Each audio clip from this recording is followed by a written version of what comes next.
تصريح يبكي الملايين من ياسين بونو بعد خساره المنتخب المغربي أمام فرنسا. يصدم الملايين. شاهد ماذا قال. ولكن قبل أن نبدأ، لو أنت محب وداعم للمنتخب المغربي والأسطورة ياسين بونو فيرجى الإعجاب بهذا الفيديو، واكتبوا في التعليقات ديما مغرب، ولا تنسوا أن تعطروا أفواهكم بذكر الله والصلاة والسلام على رسولنا الكريم.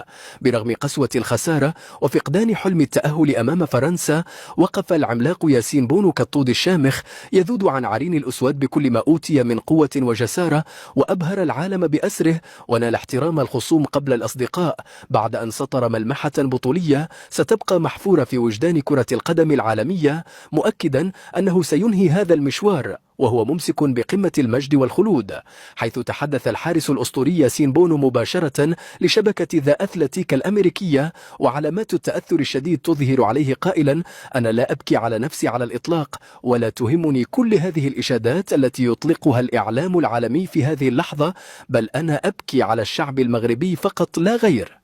أنا أنهمر بالدموع لأن هذا الشعب العظيم كان يستحق منا أن نسعده ونمر إلى المباراة النهائية، وكنا نريد حقا أن نتوج بكأس العالم من أجلهم. لقد فعلت أنا وزملائي في المنتخب كل ما بوسعنا، وقاتلنا حتى آخر قطرة عرق فوق أرضية الميدان، ولكن الخسارة اليوم كانت قاسية للغاية وآلمت قلوبنا جميعا. أنا لست بطلا طالما أنني لم أستطع رسم البسمة على وجوه أبناء وطني في هذه الليلة.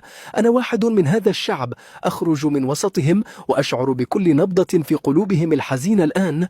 إنهم يعشقون كرة القدم ويعشقون هذا القميص بشكل لا يمكن لوصفه بالكلمات.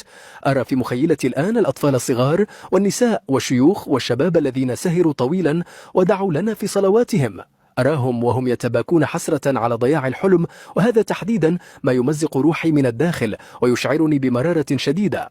أعيش غصة خانقة وحسرة كبيرة لأنني كنت أريد إدخال السعادة إلى كل بيت مغربي وإلى كل طائفة من طوائف هذا الشعب الكريم الذي غمرنا بحبه ودعمه اللامحدود منذ اليوم الأول للبطولة. أعتذر لهم فردا فردا، فقد أردنا المجد ولمسناه بأيدينا، لكن القدر لم يكتبه لنا اليوم. وسامحونا على هذا الخذلان الذي نشعر به جميعا في غرف الملابس، فالوجع أكبر من أن يحتمل. وتابع بونو تصريحاته معلنا قراره التاريخي غير المتوقع الذي نزل كالصاعقة على الجماهير المغربية والعالمية. بعد تفكير عميق وجلسات طويلة مع نفسي ومع كامل مشاعر الحزن التي تعتصر قلبي في هذه الليلة المظلمة، أعلن اليوم أن هذه النسخة من كأس العالم هي المحطة الأخيرة لي في مشواري المونديالي مع المنتخب المغربي. لقد حان الوقت لأتنحى وأترك المشعل لجيل جديد يكمل ما بدأناه من مجد كروي وعالمي. جسدي لم يعد يتحمل الضغوطات العالية، وروحي أعطت كل ما لديها لأسود الأطلس طوال سنوات طويلة من العطاء. أعتزل اللعب في كأس العالم وأنا أهديكم هذا التاريخ المشرف، راجيا من الجماهير المغربية أن تذكرني دائما بالخير وأن تغفر لي أي تقصير صدر مني دون قصد. لم يكن اتخاذ هذا القرار سهلا على الإطلاق، بل هو أصعب وأقسى قرار اتخذته في حياتي بالكامل، لكنني أريد أن أرحل والمنتخب في قمة توهجه العالمي.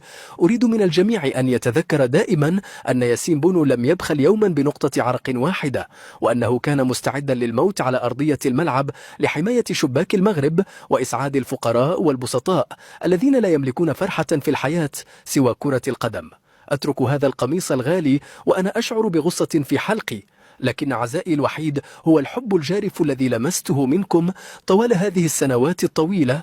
شكرا لكل من ساندني، وشكرا لبلدي العظيم الذي منحني الشرف لأكون حارسا لعرينه. سأظل المشجع الأول للأسود من المدرجات، وسأبقى وفيا لهذا الوطن حتى آخر رمق في حياتي. وداعا للمونديال. على جانب آخر، شهدت كبرى القنوات الرياضية العالمية زلزالا من المدح على لسان أساطير اللعبة الذين ذهلوا مما قدمه العملاق المغربي. البداية كانت مع الأسطورة الفرنسي تيري هنري الذي صرح عبر شبكة فوكس سبورتس قائلا: أنا مذهول تماما مما فعله ياسين بونو. إن تصديه لركلة جزاء كيليان مبابي أمام فرنسا في ربع النهائي ليس مجرد إنقاذ عادي، بل هي لقطة المونديال التاريخية التي لم أرى مثلها منذ سنوات. القنوات. أن تمنع لاعبا بقيمة مبابي من التسجيل في ذلك التوقيت الحرج، فهذا يتطلب هدوءا وثباتا نفسيا لا يمتلكه إلا العظماء، وبونو أثبت أنه حارس من كوكب آخر. ومن جانبه علق الحارس الألماني الأسطوري أوليفر كان في الاستوديو التحليلي لقناة ZDF قائلا: بونو أصبح بمثابة الكابوس الحقيقي لكل المهاجمين في العالم. إن أرقامه القياسية في التصدي لست ركلات ترجيحية متتالية بين مواجهة هولندا الأخيرة وموقعة إسبانيا التاريخية في قطر هي إعجاز تكتيكي وفني لا يمكن تصديقه. إنه يمتلك مرونة وقدرة على قراءة زوايا التسديد تجعله الحارس الأكثر رعبا في العالم حاليا. وفي نفس السياق أبدى الهداف التاريخي لإنجلترا واين روني إعجابه الشديد عبر قنوات بي إن سبورتس مصرحا: ما يثير دهشتي في بونو هو قيادته الخارقة لخط الدفاع والصلابة التي يمنحها لمنتخب المغرب. إن حفاظه على نظافة شباكه في 4 مباريات تاريخية أمام البرتغال وإسبانيا هو السبب الرئيسي وراء هذه الملحمة. إنه بطل شعبي حقيقي. واختتم السلطان زلاتان إبراهيموفيتش هذه السلسلة من المدح بأسلوبه الواثق في تصريح خاص قائلا: بونو لا يحتاج لتقييم من أحد. تصدياته أمام نجوم فرنسا وهولندا أثبتت للعالم كله أنه الحارس الأفضل على الإطلاق في هذه الحقبة. وإذا كان هناك حارس يستحق الذهاب بعيدا وتتويجه بجائزة القفاز الذهبي فهو هذا العملاق المغربي دون شك.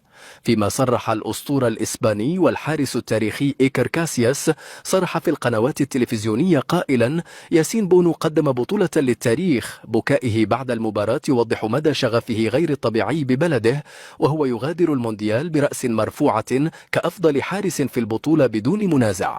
أما العملاق الإيطالي جيانلويجي بوفون فقد كتب عبر حساباته الرسمية ممتدحا النجم المغربي: بونو أثبت للجميع في هذا المونديال أن حراسة المرمى هي نصف الفريق. تصدياته الإعجازية أمام فرنسا وركلات الترجيح التاريخية كانت بمثابة دروس مجانية في التمركز والشجاعة ورد الفعل. إنه فخر حقيقي لكل حراس المرمى في العالم. وجاءت هذه الإشادات الكبرى المتتالية لتؤكد أن بونو لم يخسر شيئا في هذه الليلة، بل ربح احترام وتقدير المنظومة الكروية العالمية بأكملها، ودخل من الباب الكبير إلى قاعة مشاهير كرة القدم كواحد من أعظم من وقف بين القائمين والعارضة في تاريخ المونديال، محققا إرثا لن يمحوه الزمن من ذاكرة الساحرة المستديرة. من ناحية أخرى، عقب إطلاق صافرة النهاية مباشرة، تحولت وسائل الإعلام الفرنسية والإسبانية إلى منبر للإشادة الجماعية بالعملاق ياسين بونو، حيث زلزل أداؤه استوديوهات التحليل العالمية برمتها. صحيفة ليكيب الفرنسية الشهيرة عنونت صفحتها الرئيسية ببونو الجدار المنيع الذي عذب ديوك فرنسا وأرعب الهجوم، مؤكدة أن بونو تصدى لكرات إعجازية طوال 90 دقيقة وحرم فرنسا من فوز مريح، وأن لقطة تصديه لركي الجزاء ستبقى من المشاهد الخالدة في تاريخ المونديال. ومن جانبها أفردت صحيفة ماركان الإسبانية مساحات واسعة للحديث عن الحارس المغربي، واصفة إياه الملك الإفريقي الذي أعاد هيبة حراسة المرمى في كؤوس العالم. وذكرت الصحيفة أن إسبانيا ما زالت تتجرع مرارة تصدياته الإعجازية في ركلات الترجيح، وأن ما فعله في هذه البطولة يثبت أنه حارس من طراز عالمي فريد لا يتكرر في ملاعب كرة القدم إلا نادرا. القنوات الرياضية الإسبانية أكدت في برامجها أن بونو كان يستحق التواجد في المباراة النهائية، عطفا على مستواه الأسطوري وثباته الانفعالي الرهيب أمام أقوى وأشرس هجوم في العالم، مشيرة إلى أن دموعه في نهاية اللقاء تعكس قيمة لاعب استثنائي يحمل أحلام وطنا كاملا وقار بأكملها فوق كتفيه دون كلل أو ملل. وفي الختام يا أصدقاء، شاركونا بآرائكم في قسم التعليقات، ولا تنسوا الإعجاب بهذا الفيديو والاشتراك في القناة لتصلكم كل الفيديوهات القادمة. وديم مغرب.